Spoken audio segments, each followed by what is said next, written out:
Tomorrow's Anzac Day events will remember those who fought and died for Australia.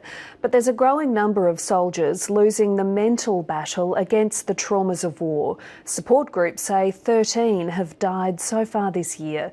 Kristina Harazim examines the cost of PTSD and the impact on the next generation. In the past 20 years, more serving and retired soldiers have lost their lives to post-traumatic stress disorder than war. He took his life on the 31st of January. The effects of PTSD can be life-changing. My sister said, you're so cold, you're heartless.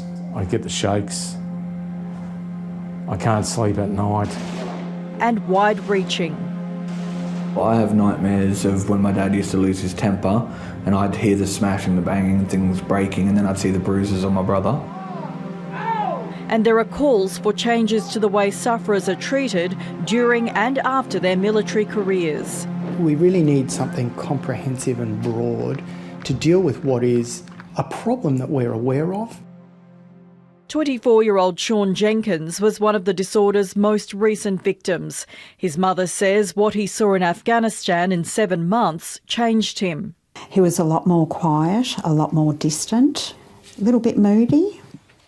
The one-time fun-loving sports fanatic was diagnosed with PTSD last year and underwent counselling. He was still in the army when he ended his life. It's deeply affected our normal day-to-day living.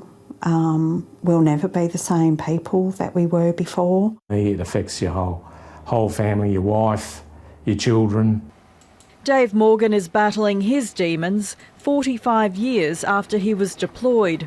During 12 months in Vietnam, he was constantly on high alert and sleep deprived. Then one night he was hit by a mortar shell. That's my nightmare. I'm suffocating. Like many vets, it took him a long time to admit he had problems. His mental health issues affected his marriage and his children.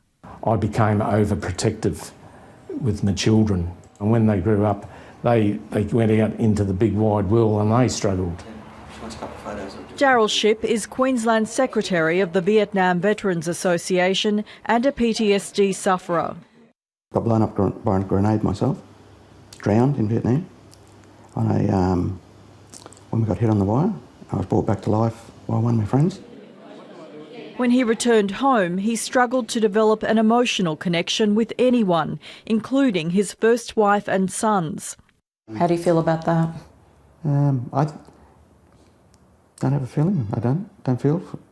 When he was home, it was a lot like walking on eggshells. Daryl Shipp's son says he and his brother were recently diagnosed with a derivative form of PTSD. Neither of us actually blame him for that. It was outside of his control.